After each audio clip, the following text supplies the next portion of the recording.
araw po mga giliw naming tagapakinig. Narito ang kwento ng isang dalagang binging-bingi sa abuso ng kanyang pamilya sa pamamagitan ng matatalim na salitang siya ay si Jade.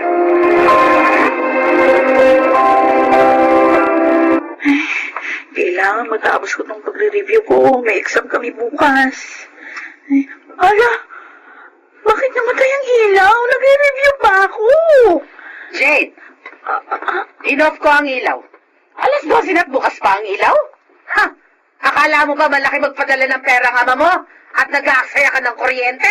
Lola, nagre-review po ako dahil may exam kami At bukas. nangangatwiran ka pa? Sinungaling ka talagang bata ka. Napakahaba ng araw, wala kang ginawa. Hoy, huwag na huwag mong bubuksan yung ilaw na yan, ha? At malilintikan ka sa akin!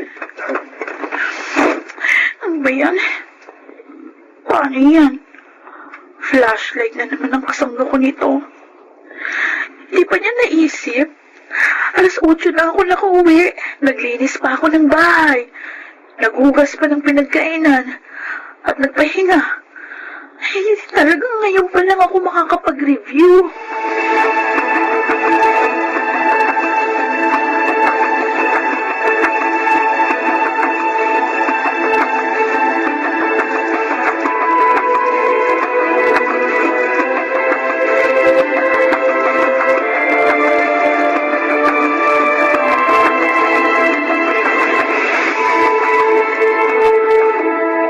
Jade, mga damit mo yan, hindi ba? Oh, tingnan mo, pinagtatap mo ng lola mo dito sa labas. Saan ka ba galing? Galing po ako ng school. Puro kasi kami production ngayon eh. Teka lang po ah. Oh, naririyan ka na pala. Ayan. Ayan ang mga damit mo na ubod ng baho at nilalamok na sa kwarto. Hindi mo man lang malabhan? Aba, mahiya ka naman. Babae mong tao, salaula ka. Lola naman, bakit yun naman tinapo dito sa labas ng bahay? Kaya naman, ang daming nakakita. Pati yung mga panloob ko nandito. Kasi lumalaki kang tamad. Uti mo damit mo, hindi mo masikaso? At ngayon ka lang umuwi. Tapos sinasagot-sagot mo pa ako? Busy po ako sa shooting. Busy-busy. Hindi ko lang pumasikaso, pero lalabang ko naman po mga yan. Hindi nyo naman ako kailangan ipahiya. Narinig niyo yan? Ha? Narinig niyo yan? Concern lang naman ako sa kanya. Pinagsasagot pa ako ng sukil na batang ka. Hindi niyo naman dapat pinapahiya yung bata. Sige! Magkampi-kampihan kayo! Sabihin yung mali ang pagpapalaki ko sa batang ka!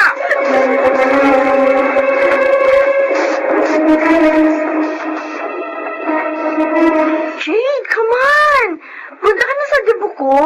Tapos na yung Hell Week natin.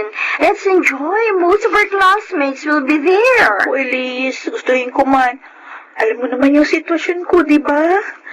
18 anyos na ako, pero hindi ko pa rin magawang magkaroon ng kasintahan o kaya bumarkada man lang. Kasi lagi ako inaadlangan ng lola ko. Pinapagalitan pa ako kesyo mabubuntis, malanti, at hindi makakatapos ng pag-aaral. Alam mo, ang naiisip ko, dahil sa matanda na si lola mo, kaya nagagawa niya yon.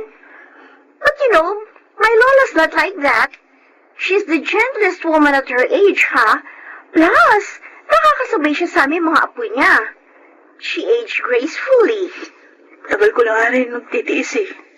Alam ko, mas namang magtanim ng galit. Pero galit na galit ako sa kanya. Walang nakakaintindi kung gaano kasakit yung mga sinasabi niya sa akin. Binibilang ko lang nga lang din yung araw kung kailan tayo gagraduate para makaluwas agad ako sa Maynila. Gusto ko na siyang layasan. If it cost your peace, you should do something about it. Lahat tayo may karapatang mamuhay ng payapa. At kung sa pag-alis mo sa poder ng lola mo, mas magiging okay ka, ituloy mo. Lalo pa at diagnosed ka na with anxiety. Elise, ang lungkot-lungkot ko. Dito na nga lang ako sa school at sa bahay niyo nakakahinga. Dahil halos araw-araw na alam ko binubungangaan ng lola ko kahit na simpleng bagay. Ayoko lumalaban na lang ako para kay Papa. Jade, lagi mong tatandaan. Nandito kami. Our house is always open for you. Ang tahanan dapat magpapatahan sa'yo. Hindi maglalagay ng luha sa mga pisngi mo. Halika nga dito. Power hug na nga, no? Oh, sige na. Kahit di ka na makapunta sa birthday ko, ha? Huwag ka na lang magpapalipas ng kain. Kumain ka lagi kahit malungkot ka. Oo. Salamat, Elisa. Pasensya ka na.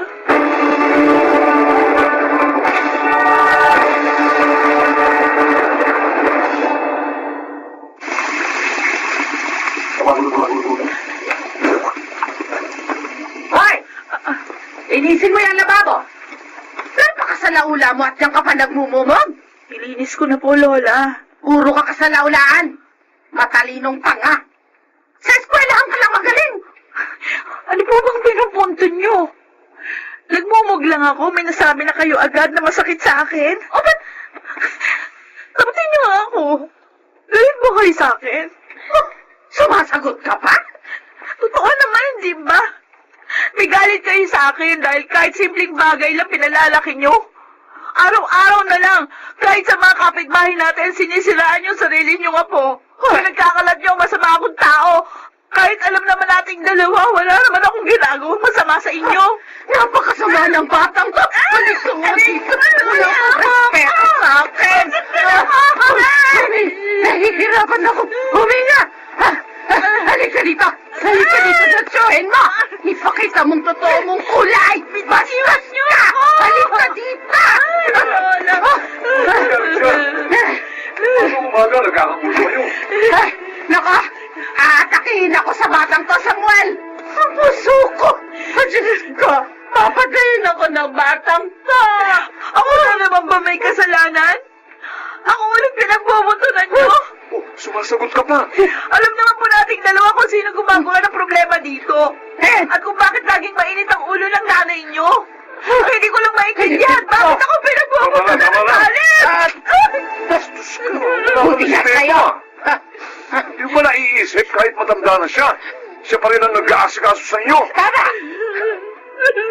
Intindihin mo, Mama, ha? Alam mo kung gaano kahirap ang pinagdaanan niya. Lumaki siya sa madrasta, minaltrato, at pinaparumbado ng chuluwis mo. At sinasabi niyo yan ang sapat na dahilan para ako naman ang magtatuloy ng nanay nyo. Ha? Kahit kailan ba tinanong niyo ako kung ayos naman sa akin, kung paano niya ako pakitunguhan, ha? Basta ka palang nagmamalaki ka na. Paano pa kapag nagkaroon ka ng sarili mo pera? Wala kang utang na loob. Kahit nung nawala yung pera niya, ako pinagbibintangan niyo. Kahit alam niyo si Tito Luis yung kumuha nun. Hindi ako nagmamalaki. Hindi ko gusto yung ganitong klase ng buhay. Kaya ka lumayas ka sa bahay nito. Hindi ka namin kailangan dito. Lumayas ka!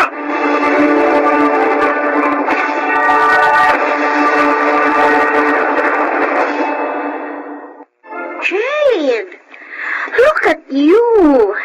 2 days ka na hindi kumakain. Are you sure you're taking your meds? Your anxiety kicks in again. Ang gulo ng kwarto mo.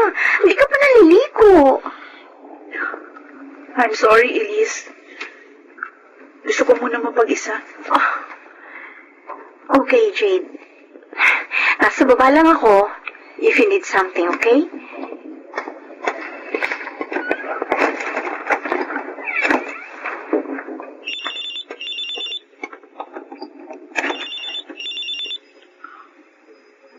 Hello? Hello, anak.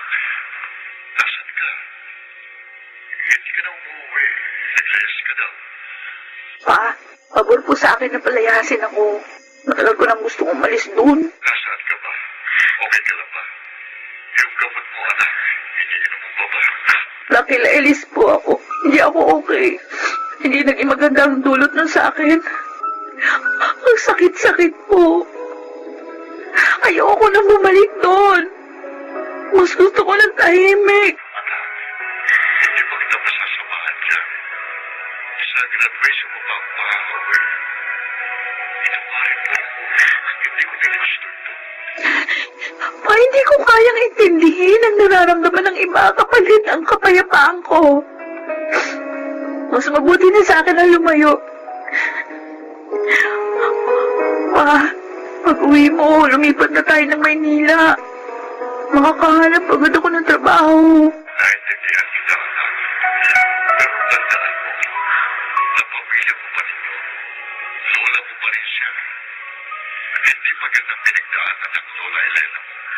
Kaya lawanan mo lagi ang iyong pangunawa. Pero pa, alam mo naman na dahil sa araw-araw kong nararanasan kay Lola, kaya ako nagkasakit, hindi ba?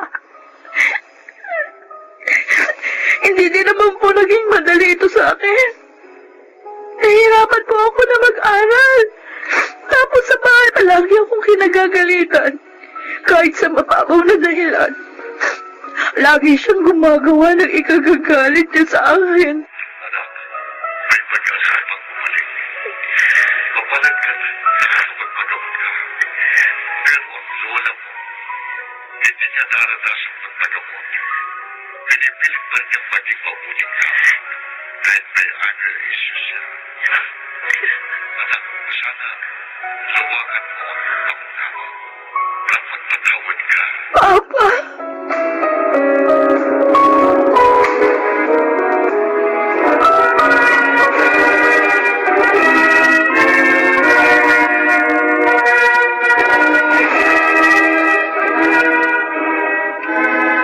Narito ang summa cum laude ng Bachelor of Arts in Mass Communication, Jade Austria, para sa kanyang munting talampati.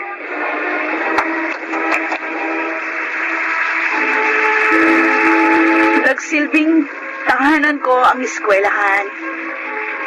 At ginugol ko na lang ang sarili ko sa pag-aaral para makalimutan ko ang mga masasakit kong naranasan. Ang pamilya ay hindi lamang sa dugo. Ang tunay na pagmamahal ay nagbibigay ng kapayapaan.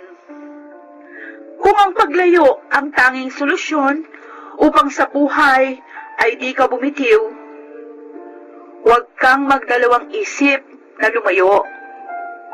Ang pinakamahalaga, huwag mong kalimutang mangarap.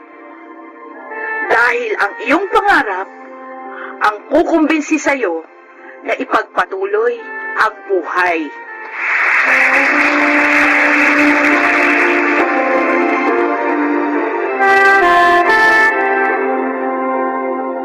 Anak, proud ako sa'yo.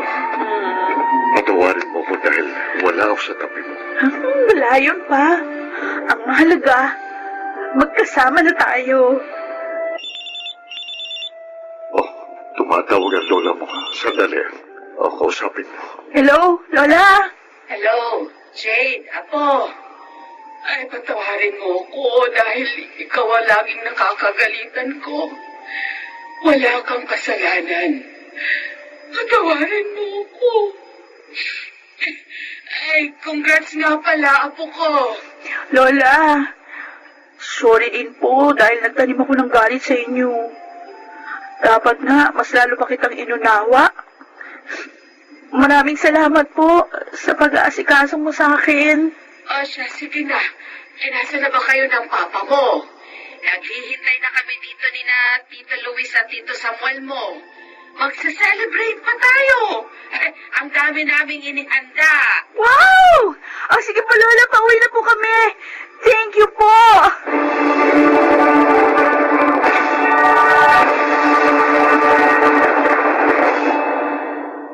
Makapangyarihan daw ang salita. Lahat ng mga bintang, husga, at hinala na narinig ko. Lahat ng iyon nabaliwala sa tagumpay na narating ko ngayon. Isa na akong host sa pangarap kong show. Mapayapa kaming namumuhay ni Papa sa Maynila. Higit sa lahat, pinagpapatuloy ko pa rin ang therapy upang balang araw hindi ako makasakit ng damdamin ng iba. Makapangyarihan ang salita.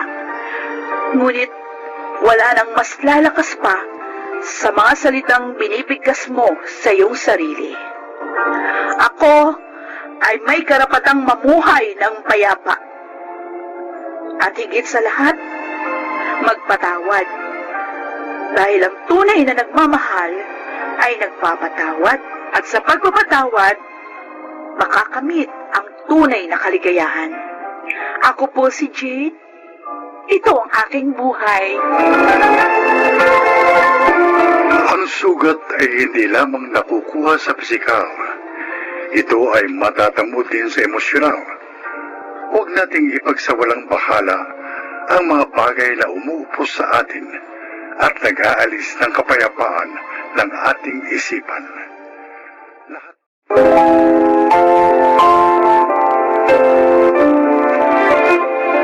Mga kaibigan, sa araw na ito, inyong maririnig ang kwento ng isang anak na hindi bumitiw sa buhay sa kabila ng mga pagsubok sa pagkawala sa kanilang piling ng pinakamamahal na ina.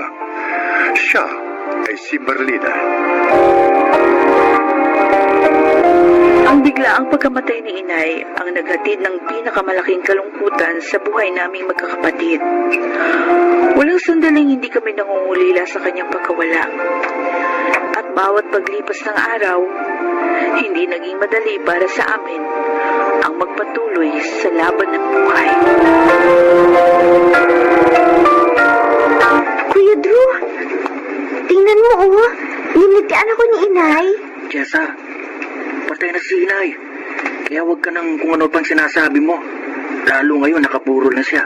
Bakit ba kasi ayaw mo maniwala sa akin? Tingnan mo kasi si Inay.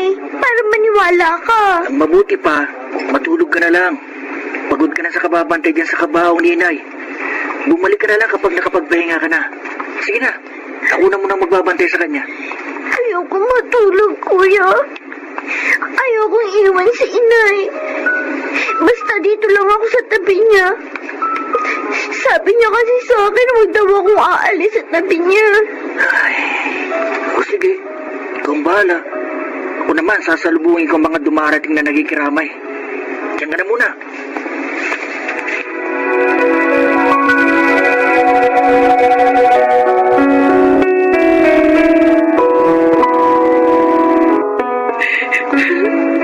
Kung sa simula pa lang, sinabi na po sana ni Inay yung mga sintomas na nararamdaman niya, di kahit papano, maipapagamot pa namin siya sa kahit na saang public hospital. Hindi na po sana umabot po sa stage 4 na naging dahilan ng pagkamatay niya ang colon cancer. Sinadya niyang ilihim sa atin ang sakit niya. Dahil ayaw niya tayo mag-alala. Isa pa rin siguro sa iniisip niya. Wala naman tayong itutustos sa kanyang pagpapagamot. Ang sakit-sakit, Jam. Hindi po namin alam kung paano namin makakasanayang mamuhay nang wala na si Inay. Hindi na namin maririnig ang kanyang boses. Hindi na namin madarama ang maiinit niyang yakap kailanman. Oo, alam ko. Dama ko rin ang pagdadalamhati inyong magkakapatid. Wala naman talagang pinakamasakit sa lahat, kundi ang permanenteng pagkakahiwa-hiwalay ng isang pamilya nang dahil sa kamatayan. Si Jessa po ang inaalala ko. Hindi pa niya naiintindihan na permanente ang kamatayan. Kaya paano namin papaliwanag sa kanya? No, patay na nga si Inay. At hindi na babalik pa kahit kailan. Paano namin sasagutin yung mga tanong niya? Lalo lang magpapabigat sa aming mga kalooban.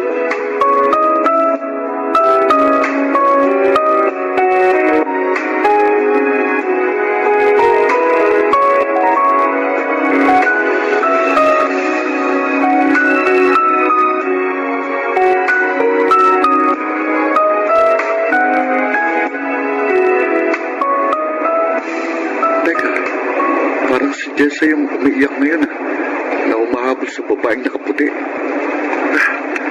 Paano siya napunta rito sa istasyon ng tren? Ang layo na nito sa lugar namin. Bakit ba bigla akong kinabahan? Kailangan masundan ko siya. Kailangan maabutan ko bago pa siya tuloy ang sumama sa babaeng hinahabol niya.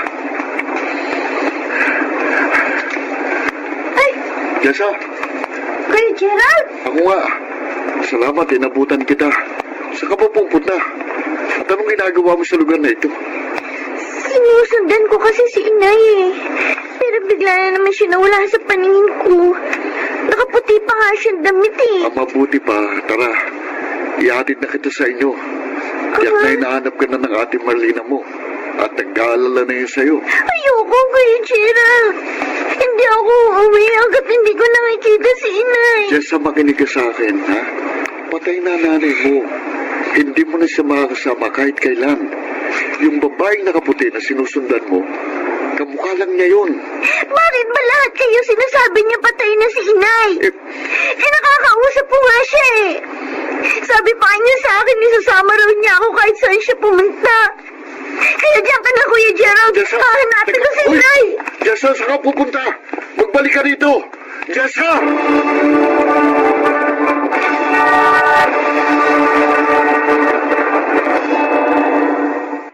Paano kung hindi mo nakita si Jessa sa istasyon ng tren? At sa kahabol niya sa nakaputing babae na sinasabi mo, sumabay na rin siya sumakay doon. Sa dami ng istasyon ng hihintuan ng tren, so saan pa namin nahanapin yung kapatid ko, Gerald? Kaya nga, mabuti na lang. Hindi pa ako nakasakay ng tren ng mga oras na yon. Papunta nga kasi ako sa Magallanes Station para pumasok sa restaurant na pinagtatrabahuhan ko. Habang dumaraan ang mga araw, hindi na namin alam kung paano paggagabayan si Jessa sa kasalukuyan naming sitwasyon. Mas magiging mahirap sa inyong mga kalooban kung hindi niya maunawaan ang mga nangyayari. Kahit sa kanyang murang edad, kailangan unti-unti ring maipaliwanag sa kanyang katotohanan ng kamatayan para mas malampasan niya ang pagdadalamhati Marlina. Pero paano nga? Bawat araw, bawat oras na hindi ko na alam kung paano pa poprotektahan ang kanyang mga nadarama at pangamba.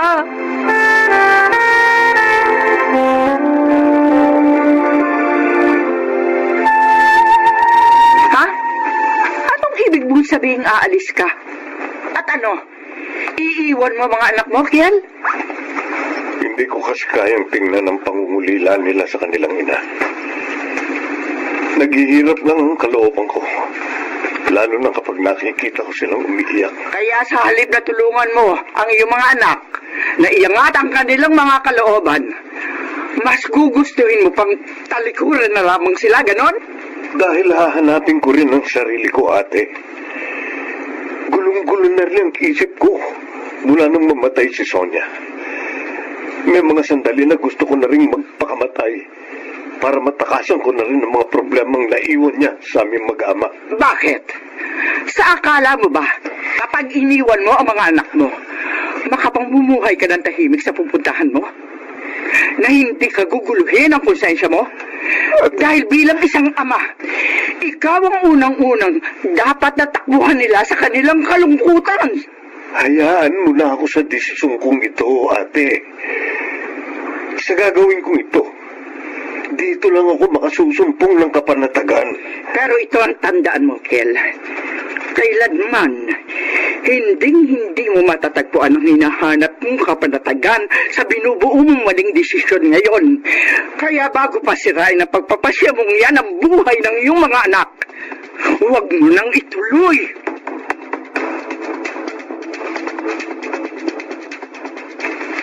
Drew, gabi na. Bakit nandito ko pa sa basketball court? Iniintay ko kasing dumating si ate.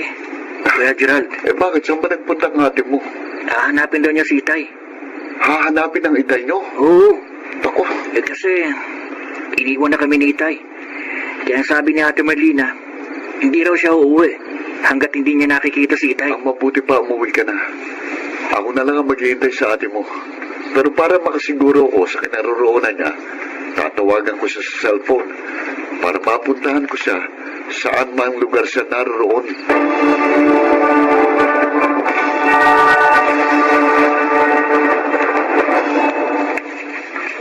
Itay? Marlina, Sino po yung bata na nakarga-karga niyo? Sino ba yung babaeng kasama niyo? Sige na, babe. Mauna na kayong umuwi. Susunod na lang ako sa inyo. Ipabalot na lang ninyo ang mga tirang pagkain sa counter. Sige na. Sige, akin ang bata.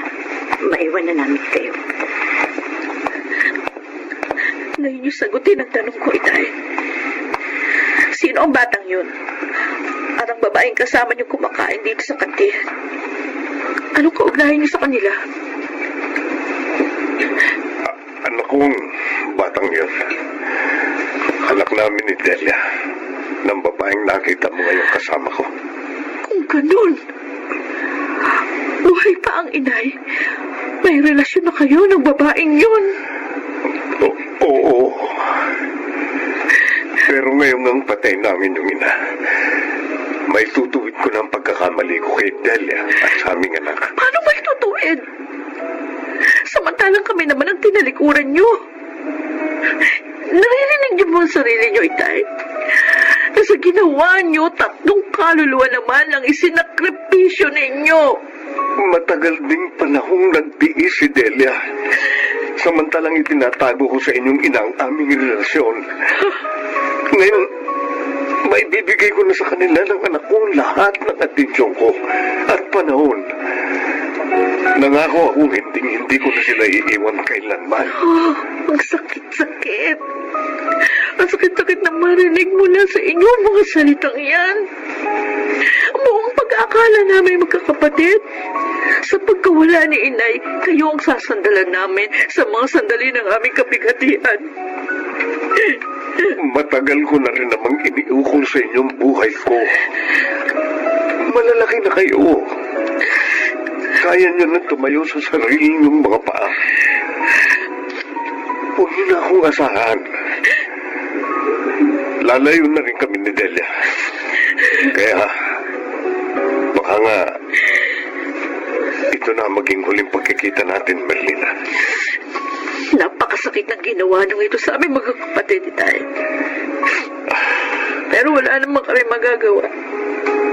Kundi irespeto ang desisyon niyo. Huwag po kayo mag-alala. Isasama pa rin namin kayo sa aming mga panalangin.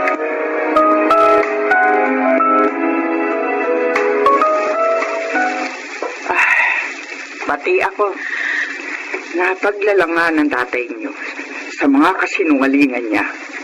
At ang hindi pa katanggap-tanggap, ginawa pa kayong dahilan ng mga kahinaan niya. Siguro po, kailangan na lang naming harapin magkakapatid ang mga nangyayari sa aming buhay na hindi namin makokontrol siya. Para makapagpatuloy na rin po kaming makapamuhay ng maayos na magkakapatid. Sa akin, ang mahalaga nitong mga nakaraan ay nagiging normal na ang mga kilos ni Jessa. Unti-unti na niyang natatanggap ang pagkamatay ng inyong ina. Tuwing hapon kasi, isinasama ko siya magsimba. Sabi ko, sa mga panalangin niya sabihin, ang lahat ang gusto niyang sabihin sa inyong ina. Maraming salamat po, Chang. Sa pamamagitan niyo, nagiging madali rin sa amin ang pagharap sa mga problema. Hindi ko kayo pababayaan magkakapatid, Marlena. Dahil nung nabubuhay pang inyong ina, kami ang nagturing yung mas magkapatid. Hindi niya ako pinabayaan sa maraming bagay. Minahal niya ako bilang isang nakatatanda niyang kapatid. Ang lagi ko rin pong dasal, sana patnubayan pa po ng Diyos ang aming mga pananaw sa buhay. Nang sa ganun, magkaroon ng kabuluhan ang mga pangarap naming magkakapatid. Dahil hindi po ako nawawala ng pag-asa sa hinaharap.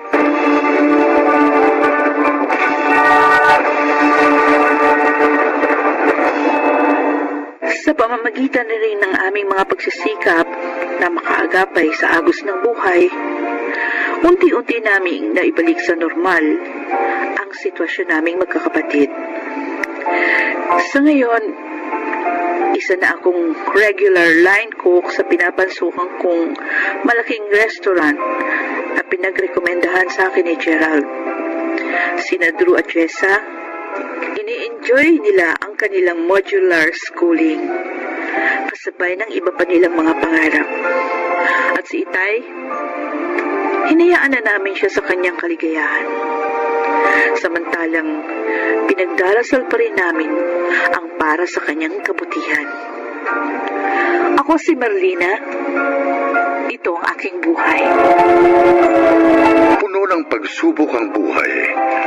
Bawat isa sa atin ay may kanya-kanyang landas na tinatahak at dumadaan sa iba't ibang yugto ng mga suliranin na kung minsan ay dapat nating pagdaanan patungo sa katiyakan ng ating mga layunin. Mga nagsiganap: Chiquit del Carmen Amor, Susan Robles, Phil Cruz, Maynard Landicho Jr., Lionel Benamin at Rosana Villegas sa papel na Marlina. Naglapat ng angkop na tunog Jerry Mutia sa musika ni Buboy Salonga. Supervisyong teknikal Eric Lucero at Bong Moyar. Creative Consultant Phil Cruz. Production Assistant Anching Cruz. Ito'y mula sa panulat ni Sel Barlam. Sa direksyon Salvador M. Royales. Ito ang aking buhay.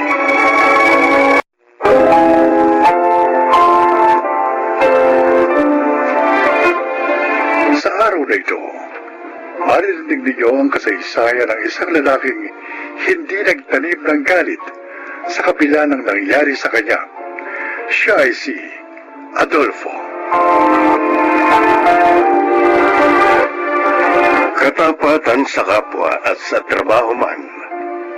Ito ang itinanim sa puso at isip ko ng aking mga magulang. Kaya naman siya ko ring nilakaran.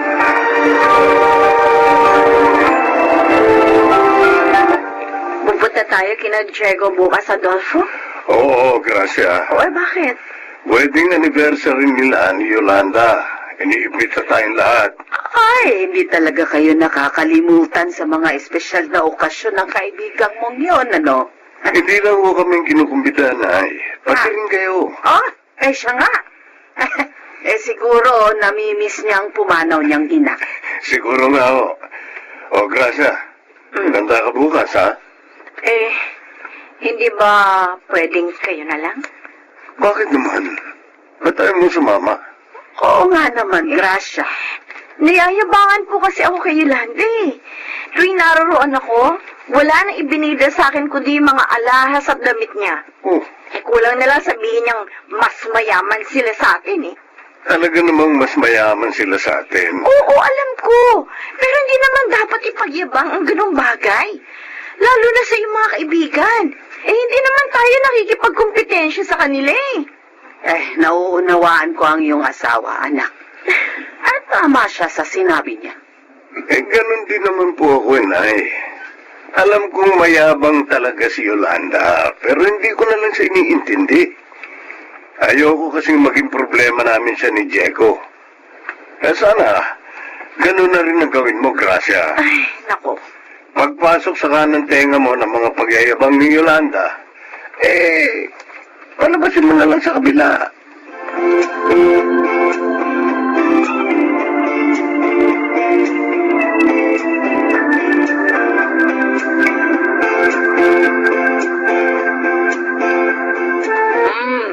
Ang sarap na kinain natin, di ba, Nanay Aning? Gracia? Ay, oo, Yolanda. Aray, napakasarap mo palang magluto. Ay, naku, hindi ho ako nagluto ng mga yon. Hindi ho ako nagluluto ngayon, no? Hindi na. Bakit naman? Naku, masisira yung kamay ko, yung manicure ko. Ayoko rin mamarkahan ng paso, kaya ayun, kumuha ako ng tagaluto namin. Ako kasi, ako nagluluto para kina Adolfo. Ay, totoo yun. Totoo. Masarap ding magluto itong si Gracia. Kung ganun, ang cook ninyo ang nagluto nito mga handa ninyo, Ay, Yolanda? hindi. Nagpa-cater kami. Sikat na caterer yung nag-prepare ng mga handa namin. Ang mahal nga ng charge eh. Pero okay lang. Kaya naman namin. Yabang talaga ng babae to. Ikaw, Gracia, magpa-cater ka na rin sa birthday mo. Para maging espesyal naman yung handa mo. Ibibigay ko sa iyo yung number nila, ha? Ayun nga lang. Mahal talaga ang charge nila. Ano, gusto mo? Ay, hindi na. Salamat na lang. Kaya naman namin magluto. At saka, ayos naman sa amin kahit na simpleng handaan lang. Oo nga. Ay, naku.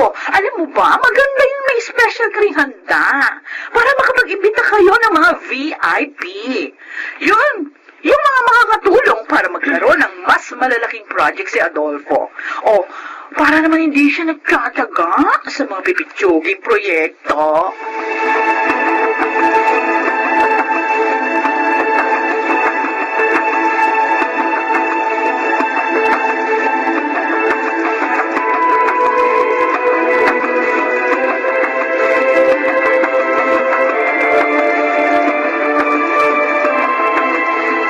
Talaga?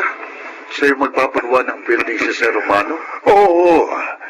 Nagkaayos na kami ng usapan. Next week nga, dadaling ko na sa kanyang kontrata namin. Teka, siyang pinakamayaman sa probinsya natin noon. Oo.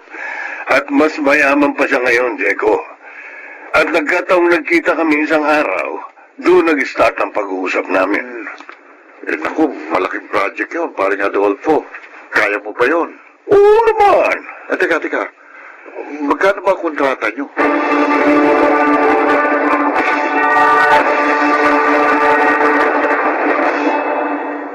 Ang mabuti naman at dumating ka, Engineer Adolfo. Nagulat nga ako sa pagpapatawag niyo sa akin, Don Romano. Next week mo ang usapan natin, di ba? Actually, tungkol nga doon kaya kita tinawagan. Oh. Hindi ko na itutuloy ang kontrata ngayon. Oh. Pero bakit ho? Okay, dediretsuhin kita, no? Ay, nakita kong mas mura kaysa sa offer mo. Abat, isang mahusay ding engineer, ha? Ano? Magaling ang nag-alok sa akin. Si Engineer Diego Saldivar. Si Diego? Ang kaibigan ko. Oh, kaibigan mo pala siya. Alam mo, mas mahaba ang experience niya sa trabahong ito kesa sa'yo. Dahil mas una siyang naging engineer. Isa pa, mas mura, mas maganda ang offer niya sa akin, ha? Kaya I'm sorry, siya ang pinili kong gagawa ng building ko.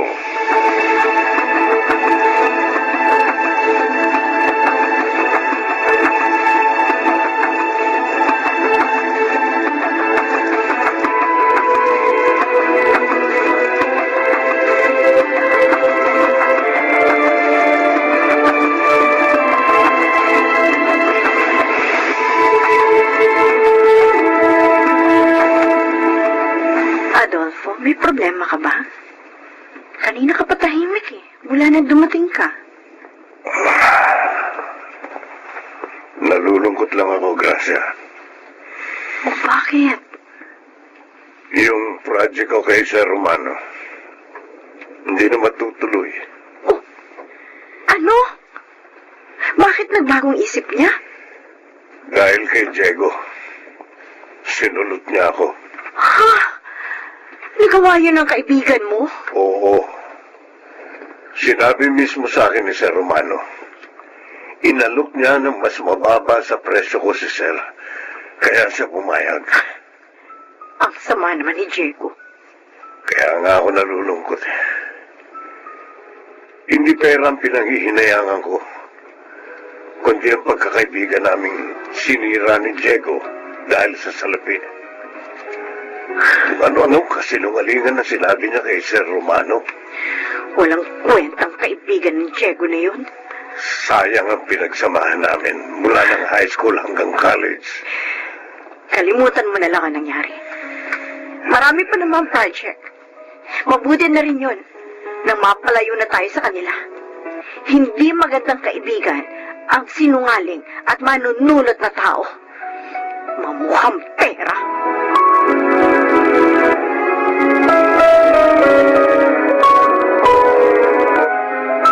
Ay, talaga? Ibig mong sabihin, Han, may bibili mo na ako ng kotse. Oo, sabi, Han. Nasa akin ang kita ko sa project na gagawin ko kay Sir Romano. Ang galing talaga ng honey ko. Ang husay mong dumiskarte. Abay, dapat lang. At yun ang wala kay Adolfo. Ang utak at diskarte sa mga kliyente. Tama ka dyan. Kaya hindi siya yumayaman eh. Kaya lang, paano kung magalit at awayin ka, Kasi sinulot mong kliyente niya. Kilala ko si Adolfo. Hindi mahilig sa awa yun. Kaya hindi ako haharapin nun. At saka kapag ginawa naman niya yun, kaya ko siyang patulan.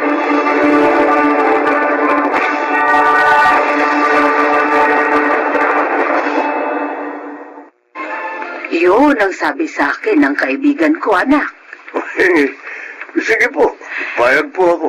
3 building ang ipagagawa ng kaibigan ko doon sa lupa niya. 3 po, Nay? Oo, Gracia. Aba, mahal. Mas malaki ang project na ito kaysa dun sa nawala sa'yo. Kaya nga natutuwa ako, mahal. At hindi lang yun. Kapag nagustuhan daw nila ang trabaho ninyo, ikaw na ang kukunin nila sa iba pa nilang ipagagawa na magkakapatid. Salamat naman. May nawala man sa akin. Higit naman ang dumating. Yun ay dahil tapat ka sa iyong mga kliyente. Kaya hindi ka pinababayaan ng Diyos, Adolfo.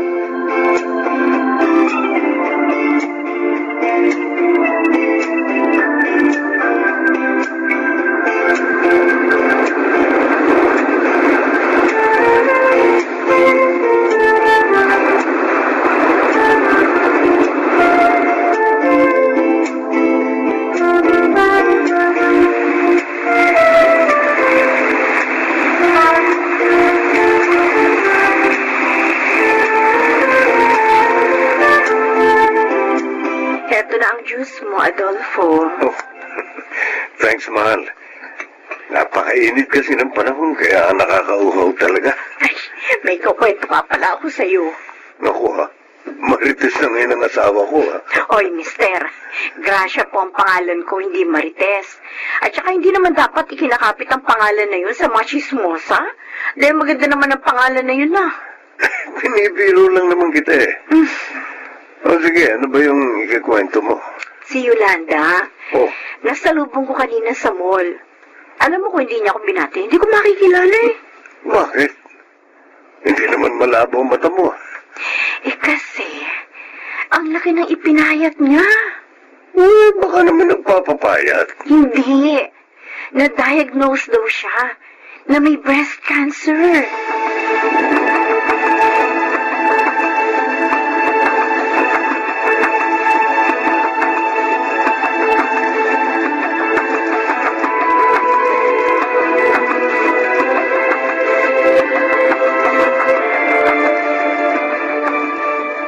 Adolfo, anak.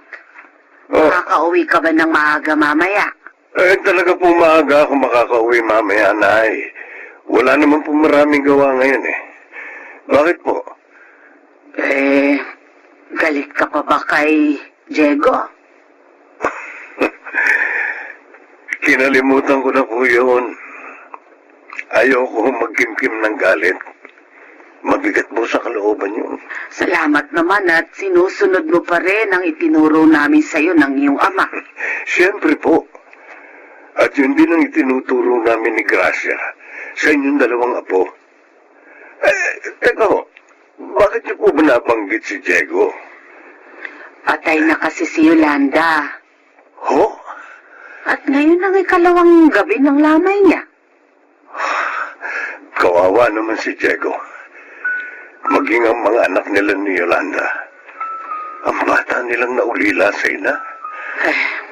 Higit na kaawa-awa ang kanilang mga anak. Dahil balita ko, may malaking problema si Diego.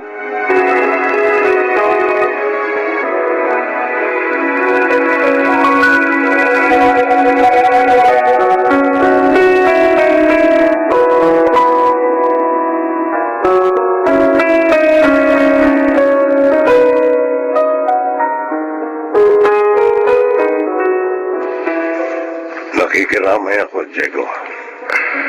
Adolfo, Kanina ko lang nalaman. Naman eh.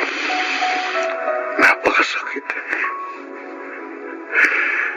talagang iniwan ang aking asawa, ang aming mga anak. Sino pang mag-aalaga sa kanila kapag nakulong ako? Ano ibig mo sabihin? May kaso ko. Idinimanda kasi ko ni Sir Romano at ng isa pang kliyente ko. Bakit? Dahil mahigit 1 taon pa lang, gumuho ng building nilang ginawa ko. Ano? Ba't nagkaganon? Tinipid ko sa materyales para mas kumita ako. Natupad nga ang gusto ko, pero nadimanda naman ako. Diego, alam mo siguro, karma na sa akin ang mga pangyayari nito dahil sinulot kita. Sinira akong pagiging magkaibigan natin.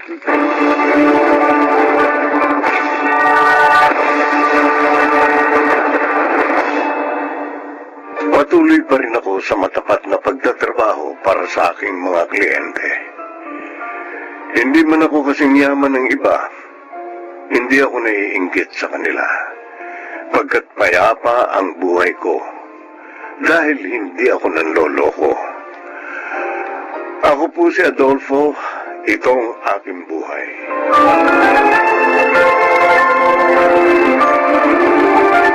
Kapahamakan ang kahahantungan ng nabubuhay sa pawang kasinungalingan. Mga nagsiganap, si Kit del Carmen Amor, Jenaline de la Cruz, Phil Cruz, Jun Legaspi, Rosana Villegas, at Lionel Benamin sa papel na Adolfo.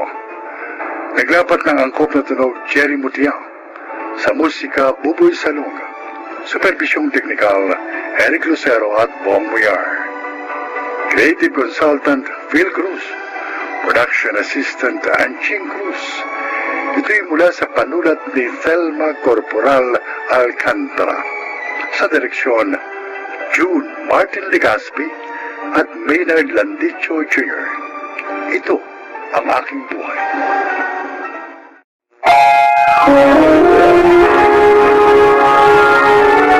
Kauna-unahan sa Pilipinas. NBC Manila Broadcasting Company. DZRH. Member, kapisanan ng mga broadcaster ng Pilipinas.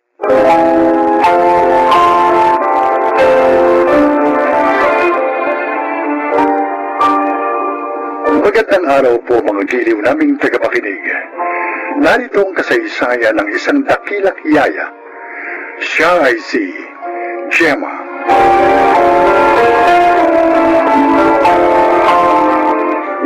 Anyos pa lamang ako na magtrabaho ako sa mga magulang ni Irene. Kaya naman ang ikinasal sila ni Paul ay ako ang kinuha nilang yaya ng kanilang anak na si Ivy. Nanatili ako sa kanila dahil na rin sa pagkakasakit ng aking asawang si Nardo. Nagustuhan mo ba ang pasalubong ko, Soren? Opo, Nay. Mukhang masarap po ang mga chocolate na to eh. At ang dami pa po. Si Ivy ang nagsabi sa Mami Irene niya na dalhin namin ang lahat ng yan. Oh, dapat po pala akong magpasalamat sa kanya. Oo, anak. Ay, sige na, puntahan mo na siya sa sala. Makipaglaro ka sa kanya para sumaya naman siya. Opo. Diyan na po kayo, Inay. Ay! Oh, Gemma. Bakit mo ba sinama dito ang alaga mo? Naawa ako, Nardo. Nagpilit siyang sumama nang malamang uuwi ako. Malulungkot lang daw siya sa kanila dahil sa palaging pag-aaway ng mga magulang niya. At hanggang ngayon pala, ganun pa rin sila. Sinabi mo pa. At ewan ko kung magbabago pa yon. Mangyayari yun kung pareho silang magbibigayan.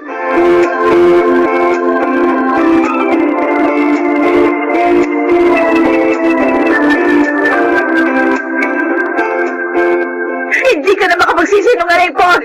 Oh! Kitang-kita ko kayo ng babae mo pumasok sa motel! Eh, nakita mo na pala eh. Di wala na kailangan pang aminin. Walang niya ka talaga! Sandali! Ay! Pinagto mo sa akin ang base! Wisit ka talaga, Irene! Kulang pa yan sa mga pagtatak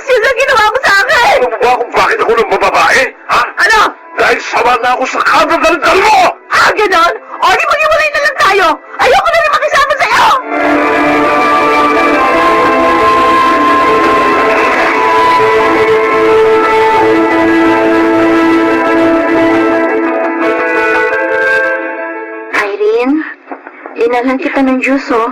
At ng paborito mong pastries. Oh, lalagay ko dito sa mesa, ha?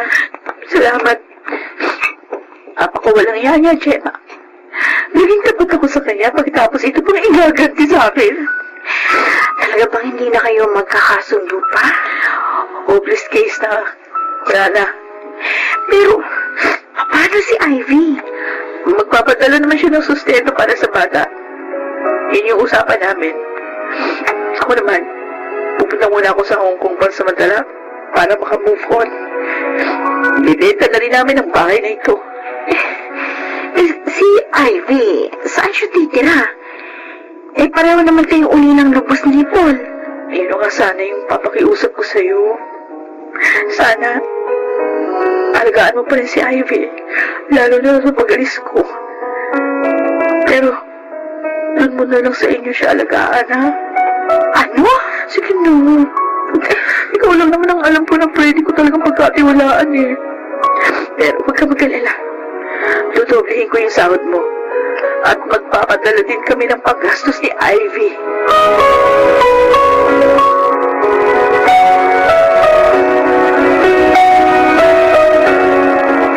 Yaya, Gemma. Tana, Ivy. Tunay mga mata mo. Bakit ganun sila Mami at Daddy? Bakit sila naghiwalay? Hindi na kasi sila magkasundo. Eh, kesa naman siya, lalo pang lumala ang pag-aaway nila, eh, pinasya nilang maghiwalay na lang ng maayos. Sabi ni Mommy, meron daw babae si Daddy. Totoo ba yun, Yaya? Yun nga, ang sabi niya. Bakit niya ginawa yun? Iba ba yun?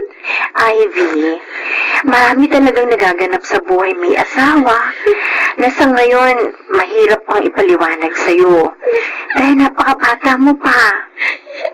Pero maniwala ka, hindi dahil naghiwalay sila, hindi ka nila mahal. Ivy, love na love ka nila. Yaya, Gemma. Kaya sana, huwag ka magtatanim ng galit sa iyong mga magulang.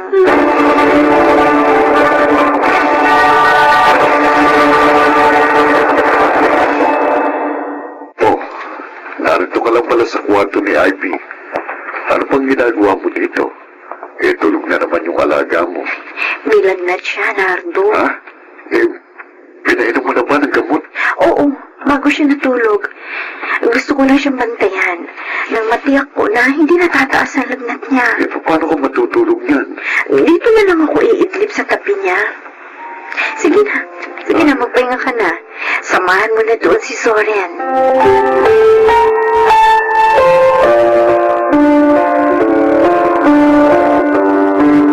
Aba, marunong ka na maghiwa ng mga gulay. Ivy, Tinuruan po ako ni Soren at Nanay Gemma, Tatay Nardo. aba, mabuti yan. Matuto ka ng mga gawaing bahay. Makakatulong ito sa'yo balang araw at malilibang ka pa. Saan po ba nagpunta si Nanay Gemma at Soren? Sa palengke. Eh, teka, wala ka namang gagawing assignment. Wala na po. Kaya nga po, tumutulong na ako dito sa kusina.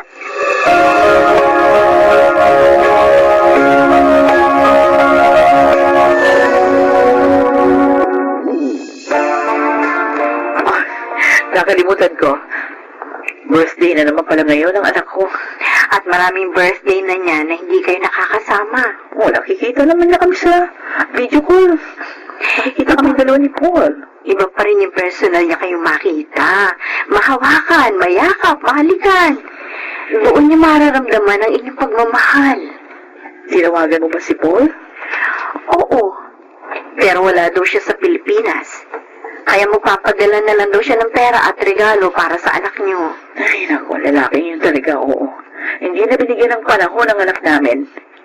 Pero sa pangalawang pamilya niya, sagana siya sa panahon. Eh, ikaw, Irene, darating ka ba bukas? Ano kasi, Gemma may sakit ang anak namin ni Alex. Dadali namin siya sa doktor bukas. Pareho lang pala kayo ni Paul. Walang panahon para kay Ivy.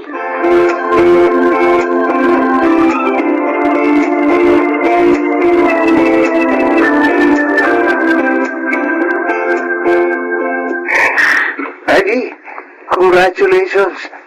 Graduate ka na sa high school ngayon. Oo nga, Soren. May award ka pa. Dahil yun kay Nanay Gemma. Kung hindi niya ako minahal at inilagaan ng maayos, siguro hindi ako lalaking ganito. Oh, baka naman umiyak ka pa. Alalahanin mo, darating yan ang parents mo, ha?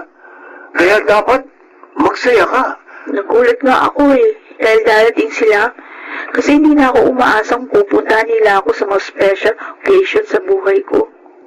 Ivy, Sanay na akong wala sila, Zoren.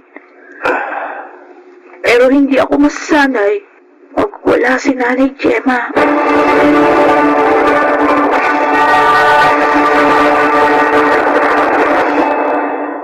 Mas mabuti kung mag-dorm ka na lang sa Maynila, anak.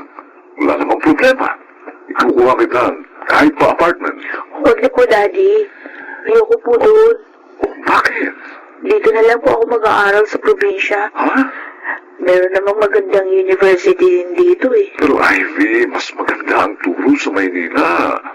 Kung talaga po mag-aaral ng mabuti ang isang estudyante, matututo siya kahit pa nasa ang school siya mag-aral. Okay, sige. Ang sa akin lang kasi, mas madadalaw kita kapag naroon ka, anak. Mas gusto ko po nakasama si Nanay Gemma. At saka, nakikita ko naman po. Tayo, nakikita tayo sa video call. Pwede mo rin naman akong bisitahin anytime. Kung gusto niyo.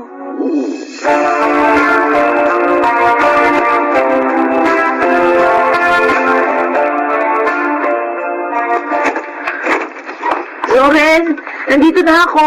oh, eto na pala si Ivy. Ang bilis mo. Oo, nagmamadali ako nang matanggap ko yung text mo. Sinabi mo may sakit si Nanay Gemma. Ikaw naman, Soren. Dapat hindi mo na tinext si Ivy. Nagmadali tuloy yung tao. Magtatampo ako kay Soren pag hindi niya ako tinext. Mahalaga po kasi sa akin na alam ko yung kalagayan niyo, Oh. Nay. Kita niyo na. Sobrang alalang-alala po sa inyo yan. Medyo nahilo lang ako. Sobrang pagod lang siguro. Kasi naman, masyado kayo masipag. Magpahinga kayo at mag-relax din. Oh, yan na, Nay. Hindi lang ako nagsabi niyan. Pati ng anak ng babae. Ayoko po kasi may mangyayaring masama sa inyo. Dahil kayo po, ang pangalawa kong ina. Masaya ako, Ivy. Dahil sa pagmamahal at panahong ibinibigay mo sa akin. Alam mo, napunan mo ang pananabik ako sa anak ng babae.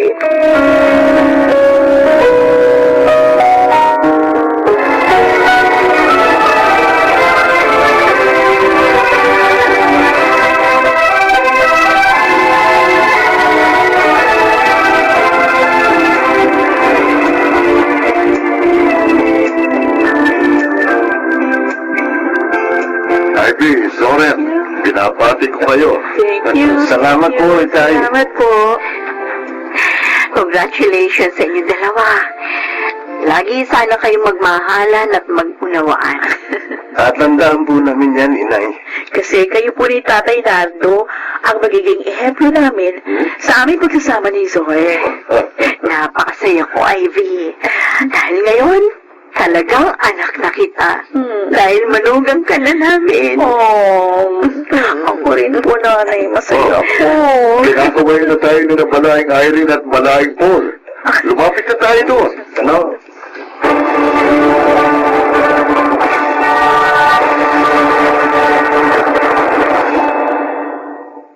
Isang taon na ang aking apo kina Ivy at Zoren. Ang batang aking inalagaan noon, manugang ko na ngayon. Ako po si Gemma at ito ang aking buhay. Tunay na maraming sorpresa ang buhay. matuto lang tayong maghintay. Mga nagsiganap, Phil Cruz, Janelle Benamin, Rosana Villegas, June Legaspi, Chiquit del Carmen Amor sa papel na Gemma. Naglapat ng angkop na tunog Jerry Mutia sa musika Buboy Salonga. Supervisyong teknikal Eric Lucero at Bong Muyar. Creative consultant Phil Cruz. Production assistant Archie Cruz. Ito'y mula sa panulat ni Telma Corporal Alcantara. Sa direksyon June Martin Legaspi. Ito ang aking buhay.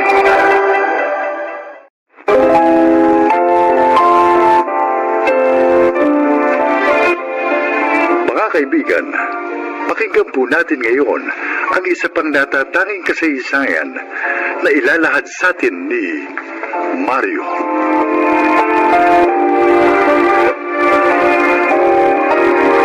Lumakay ko sa hirap, kaya naman naipangako ko sa aking sarili na gagawin kong lahat para hindi tumandang mahirap.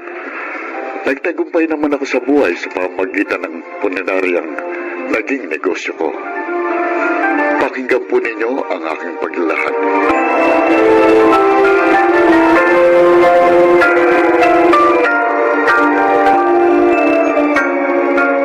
Kumusta, Mario?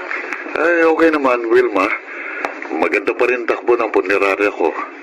Salamat nga pala sa pagbibigay mo ng discount sa mga bulaklak na tinda mo. Natuwa mga kliyente namin. Okay lang yun, basta ikaw.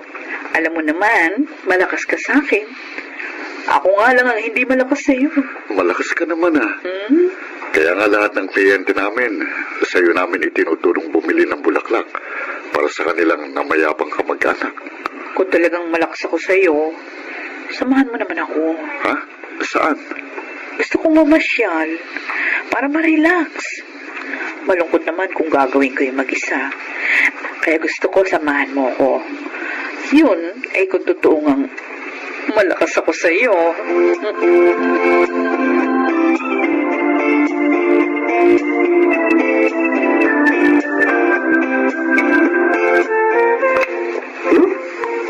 Uwi na tayo? Himula. Ano nangyari? Aga natin uwi. Magre-relax tayo. Ayos yan ah. Sasamahan natin mamasyal si Wilma. Ano? Nagsasangan mo pa ako. Kaya naman ikaw lang ang gusto makasama ng babaeng yun eh. Dahil dead na dead yun sa'yo. Kaya nga isasama kita para hindi ako mapikot. Ginawa mo pa akong tagabantay. Huwag ka na magreklamo. Libre naman yun. Di ka na.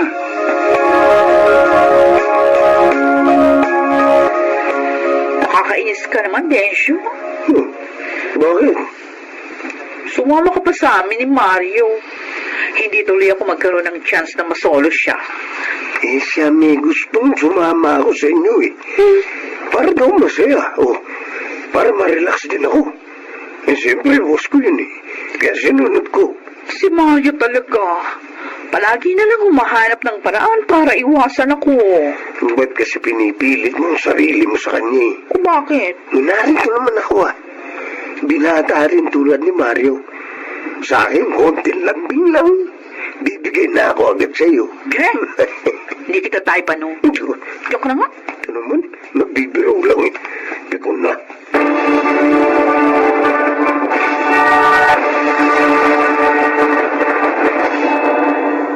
Mario, nagpadala ng masarap na merienda si Wilma. Si Wilma talaga, Walang kasawa-sawa sa panliligaw sa akin. Alam naman niya wala siyang mapapala. Sabihin mo sa mga tauhan natin, sila na lang ang kumain ng merienda na yun, ha? Naku, matutuwa ang mga yun. Pero, ba't nga ba ayaw mo sa kanya? Maganda naman na. Densyo, hindi ko siya mahal. Pero dapat mag-asawa ka na, di ba? Dahil 40 ka na eh. Kaya kaya mo naman bumuhay ng pamilya dahil 3 punerarya mo. May 4 kang pamasadang jeep at sariling bahay. Oo nga, maginhawa na ang buhay ko ngayon. Malayo na sa kahirapang naranasan ko nung araw. Pero, Wala naman dito ang tunay na mahal ko. Ibig mo sabihin, may mahal ka iba? Sino? Nasaan?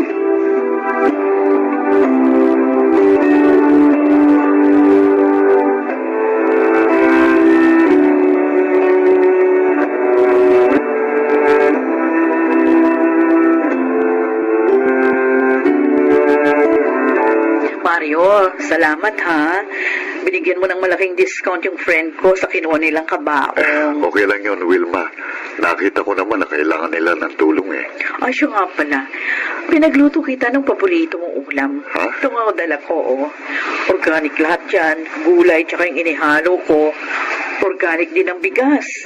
Sana magustuhan mo. Wilma, hindi ka na dapat nag-aabala pa eh. Masaya ako sa ginagawa ko. Hayaan mo na lang ako. Pero ayokong umasa ka. O hindi mo naman ako pinaasa.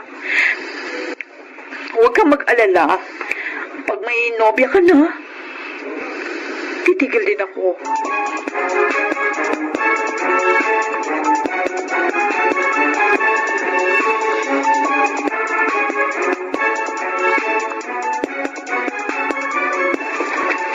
Klaro, ha? Klaro, gising na. May dala akong lugaw. Kumain ka. Tapos, paiinumin kita ng gamot. Klaro. Hoy. Klaro? Klaro? Bakit ayaw niya magising? Diyos ko, malamig siya. Clara!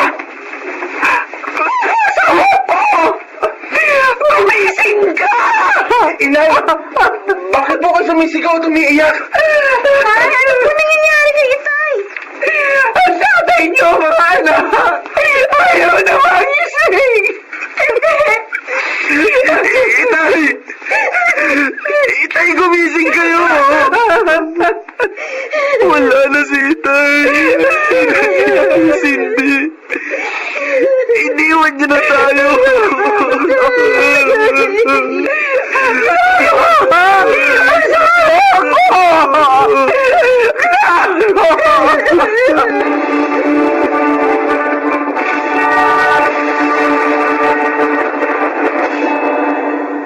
Kayo bang mga anak ng namatay? Opo, sir. Ano ba pangalan niyo? Ako po si Arjo. Panganay po ako. Arjo. Ako naman po si Cindy. Bunso po. Ulila na ba kayo sa ina? Hindi po. Mahal po pong nanay namin. May kinausap lang po siya na tutulong sa amin. Teka, nasa na ba kayo ng tatay niyo? Nasa loob na ba? Ayan po. Sabi po kasi ng tauhan ninyo, kausapin mo muna daw po kayo. Hindi. Ang bangkay. Si Kuya Claro? Kilala niyo po ang tatay namin. Oo. Kaibigan ko ang tatay niyo. Isang mabuting kaibigan. Mahigit 20 years na kami hindi nagkikita. Siyang laging tumutulong sa akin noon kapag may problema ako. Mabait po talaga ang tatay namin, Totoo yan. sir. Totoo. At nakakalungkot na sa ganito kalagayan ko pa siya nakita. Pagdating ng nanay niyo, sabihin niyo na wala na kayong babayaran dito sa punerarya ko. Tulong ko na ito sa inyo, lalo na kay Kuya. At sabihin niyo rin sa nanay niyo, gusto ko siyang makausap.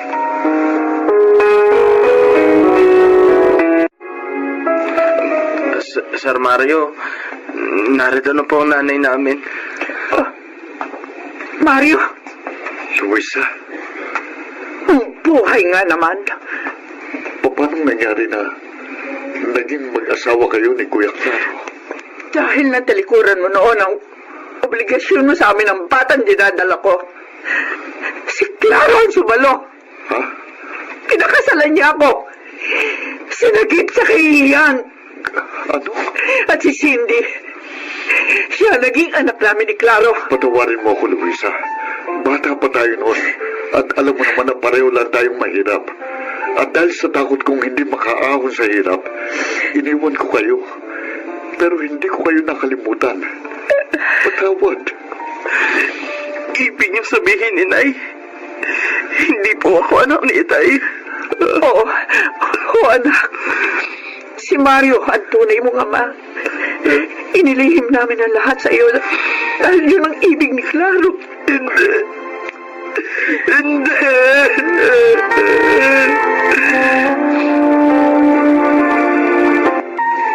Ibig mo sabihin, Mario? Kaibigan mo matalik yung namatay? At inari ng anak ang anak mo lalaki? Oo, Densyo. Naduwag ako sa aking obligasyon, kaya ginawa ko yon kay Luisa. At natakot ako na lalo kaming maghirap. Kaya iniwan ko siya na nagdadalang tao. At yung dalagita, anak na ni Luisa yun at puro kaibigan mo? Oo, Masalimot pala ang buhay mo, pare. si Luis ang dahilan. Kaya kahit maginhawa ng buhay ko, hindi ako nag-aasawa. Dahil mahal ko pa rin siya. Hindi ikaw naman ninang tumayong ama sa anak niya. Kung sa anak niya kay Claro. Yun talagang gagawin ko. Tanggapin lang nila ako.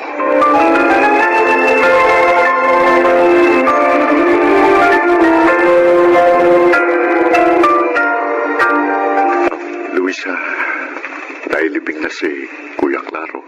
Oo nga. Maraming salamat sa tulong mo. Dahil sa iyo, nagkaroon ng maayos na burol at libing ang asawa ko. Karapat-dapat lang yun sa isang mabuting taong katulad niya. Mamimiss ko si Itoy. Cindy, handa akong maging pangalawang ama mo kung papayag lang kayo. Ano? Alam kong napakaaga pa nito pero alam ko rin maunawaan ako ni Kuya Claro. Luisa, gusto kong malaman mo na kayo ng ating anak ang dahilan ng pagsisikap ko. At hanggang ngayon, mahal pa rin kita. Mario. Sana bigyan mo ko ng pagkakataon na makabawi sa mga pagkukulang ko sa inyo. Katapos ng pagpapabaya niyo sa amin, gusto niyo patawarin namin kayo agad. Mahalin, hindi niyo mabubura sa puso namin ang kabutihan ni Itay. Alam ko yun, anak. At hindi ko pupurahin sa puso yung alaala ni Kuya Claro. Ang pakiusap ko lang, bigyan niyo ko ng pagkakataon na makasama kayo. At kung hindi man mangyari yon ngayon, handa akong hintayin ang tamang panahon.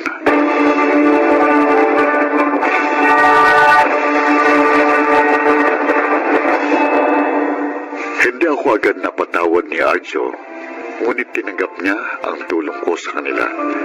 Hindi ko naman sinayang ang pagkakataong ibinigay niya. At dahil sa tiyaga, ngayon ay isang buong pamilya na kami. Dahil nakamtan ko na rin ang pagpapatawad at pagmamahal ng aking mag-ina. Sana po'y kinapulutan niyo ng aral ang aking kasaysayan. Ako po si Mario at ito ang aking buhay. Mga nagsiganap, Chiquit del Carmen Amor, Susan Robles, Lionel Benamin, Rosana Villegas, Angelo Alcantara, at Phil Cruz sa papel na Mario. Naglapat ng angkop na tunog, Jerry Mutia, sa musika ni Boboy Salonga.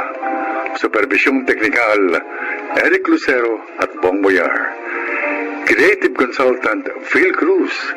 Production Assistant, Anching Cruz. Ito'y mula sa panulat ni Telma Corporal Alcantara. Sa direksyon ni Salvador M. Royales. Ito ang aking buhay.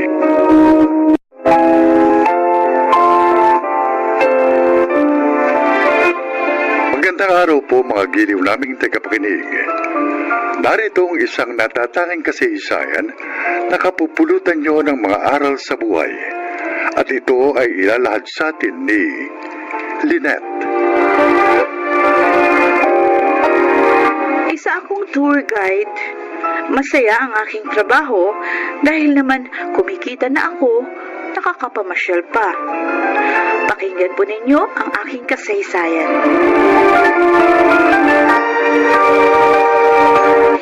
Opo, Tito. Natanggap ko na yung perang pinadala nyo. Mabuti naman. Pinadalhan kita kasi nag-aalala ako eh. Baka mag-ECQ dyan at mahintong trabaho nyo. Pwede wala kang magagamit sa mga pangangailangan mo. Salamat po.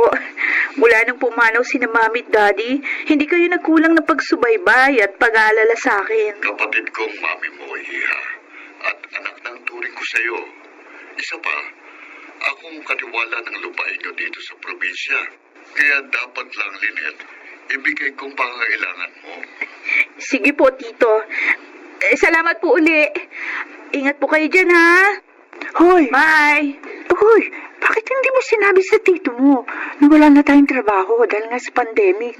Eh kasi Rosette, bala kong surpasahin si Tito. You mean, uuwi ka sa probinsya nyo? Oo. Ayaw kong abutin ng ECQ dito. Hoy! Sama mo naman ako. Oo ba? Mabuti pa nga kasama ka para mas masaya.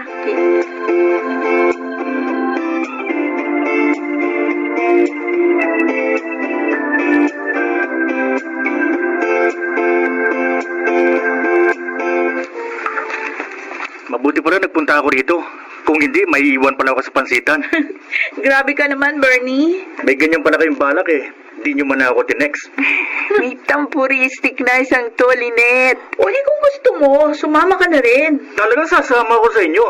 Magtatampo ako ng gusto pag iniwan nyo ako. Oh, sabi ko na eh. Gustong sumama ni Bernie, kaya siya nagtatampo-tampuhan. Kaya lang, Lynette. Ano? Hindi naman kayo magalit ang tito mo. May kasama kang lalaki. Mabait si Tito Totoy. At saka hindi madumi isip noon, kaya ayos lang kahit sumama ka. Ang ganda naman ng pangalan ng tito mo. Tito mo siya. Pero Totoy. Ikaw talaga, Bernie. Hoy, Lynette, Patawa ka. may binata bang anak ang tito mo? Naku, Rosette, malas mo. Dahil matandang binata si Tito Totoy.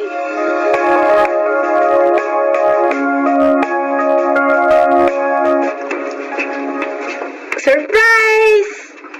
Aba, Lynette, hindi mo sinabing uuwi ka. Talagang sinadya ko po yung Tito dahil gusto ko kayong sorpresahin.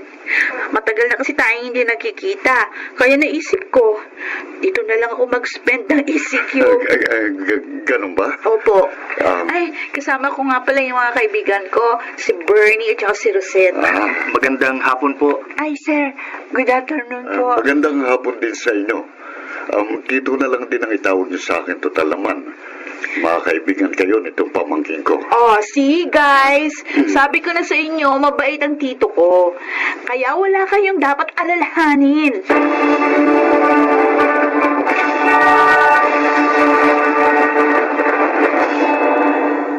Alam mo, ang sarap talaga sa province.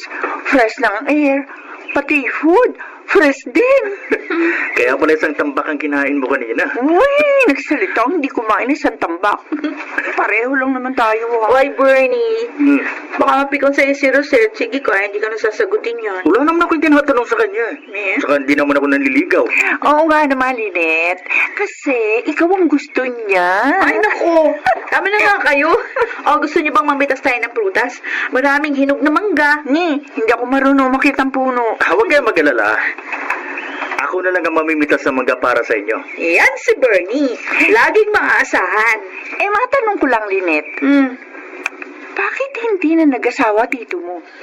Sabi ni Mami, pihikan daw si Tito. Alam nyo, sabi ng mama ko, mahirap daw yung pihikan. Kasi pag nagmahal daw yon, hindi tumatanggap ng pagkabigo. Ewan ko lang. Wala naman na ikwento si na Mami na minahal ni Tito.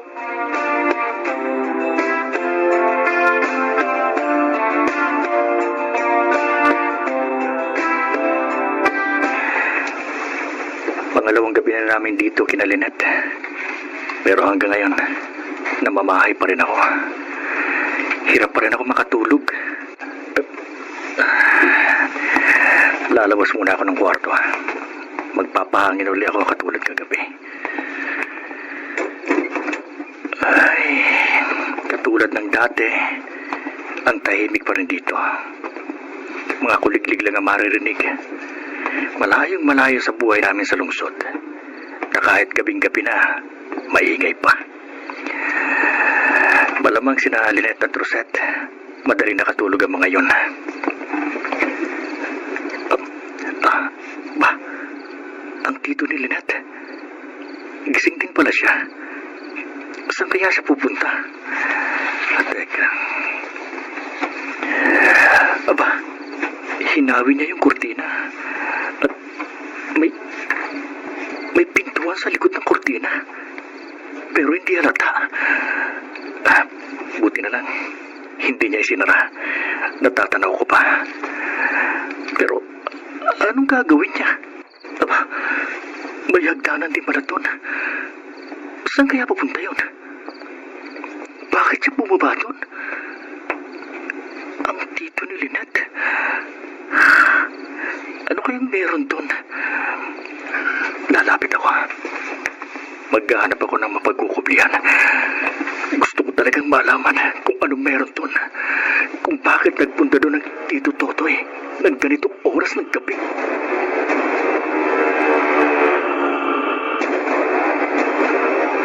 Hindi ko alam na may sikretong daanan dito, Bernie. Kasi matagal na akong hindi nagpupunta dito. Baka naman basement yun, Lynette. Pwede. Mahira naman kasi kung magtanong ng tungkol sa bahay na ito nun kay Mami. Ang ipinagtataka ko lang, bakit siya nagpunta doon ng hating gabi? Pagkatapos mga 30 minutes bago siya bumalik. Ha? Alam mo, gusto kong puntahan yung lugar na yun eh. Kaya lang, ayoko namang gawin yun ako lang. Kaya sinabi ko sa inyo. Ko talaga, Bernie, oo. Napaka-adventurous mo. Bahay ni Lynette, maya ka naman, Joe. Ano, para ka namang hindi adventurous ah. Kaya nga naging tour guide ka, di ba? Dahil ganun ka din. O sige, puntahan natin yung lugar na yon ngayon. Kaya lang sabi mo, may susi yun. Eh, wala si Tito, napunta sa bayan. Akong bahala. Alam nyo naman tong kaibigan nyo. Laging handa. Yakang-yakang buksan yun.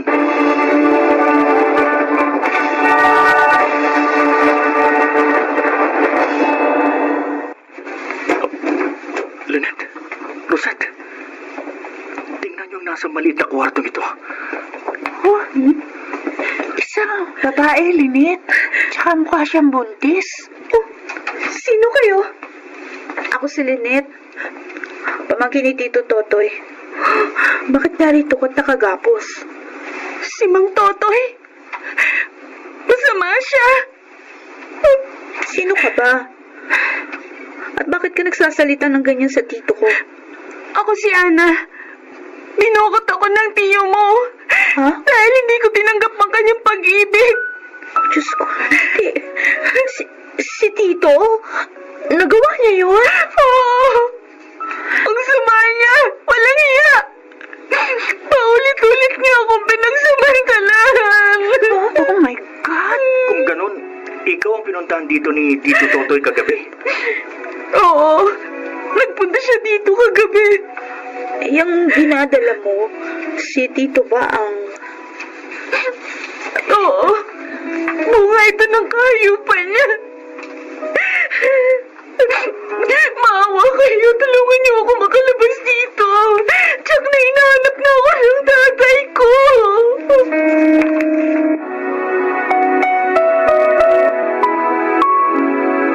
Tay! Ana! Thank you. Ana, anak ko. Salamat sa Diyos at narito ka na. Matagal kitang hinahanap. Maging ang mga pulis pero hindi ka makita. Dinukot at tinago po ako ni Mang Totoy. Doon sa basement ng malaking bahay. Ano? Ang ulo niya. Kaya pala hindi na nagpupunta dito dahil tinago ka niya. Maulit-ulit niya akong ginahasa, itay. Hanggang magbungang lahat. Hayop siya! Papatayin ko siya! Wag po! Paawa kayo sa tito ko! Si Lynette nga po pala, itay.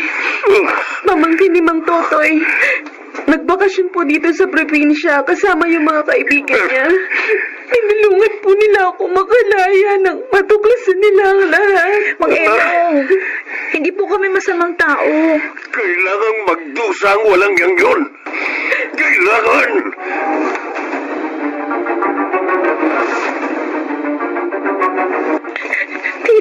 Bakit? Bakit niyo ginawa yun? Ha? Anong ibig mo sabihin, Lynette? Alam ko na po ang lahat. Ang pagdukot at panggagahasa niyo kay Ana. Hindi kayo dapat gumawa ng ganun. Sinira niyo ang buhay niya. Patawarin mo ako. Mahal na mahal ko si Ana. Pero sa kabila ng maraming beses na pagsasamantala ko sa kanya, ayaw pa rin niyang pakasal sa akin. Kaya ayoko siyang palayain. Dahil sa ginawa niyo, makukulong kayo niyan.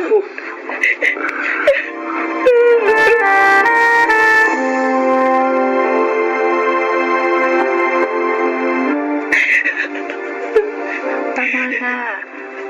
Tama na, Lynette. Huwag ka na umiyak. Nakulong na ang tito mo. Hindi na natin mababago pa ang lahat. Nasasaktan pa rin ako sa nangyari sa tito ko. Pangalawang magulang na turing ko sa kanya. Yun pala, may masama siyang ginawa. Buti na lang pala. Nagbakasyon tayo rito.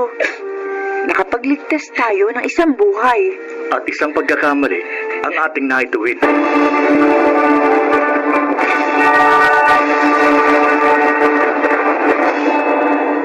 Ilang taong nakulong si Tito. Nalulungkot pa rin ako sa nangyari sa kanya. Subalit, alam ko rin na kailangang panagutan niya ang kanyang kasalanan. Sana po ay kinapulutan ninyo ng aral ang aking inilahad. Ako po si Lynette. At ito ang aking buhay. Walang lihim ay hindi nabubunyag. Lalabas at lalabas din ang katotohanan. Mga nagsiganap: Susan Robles, Maynard Landicho Jr., Jenaline de la Cruz, Linel Benjamin, at Rosana Villegas sa papel na Lynette. Naglapat ng angkop na tunog Jerry Mutia, sa musika ni Buboy Salonga. Supervisyong teknikal Eric Lucero at Bong Boyar. Creative Consultant Phil Cruz. Production Assistant Anjing Cruz. Ito'y mula sa panulat ni Telma Corporal Alcantara. Sa direksyon Salvador M. Royales. Ito ang aking buhay.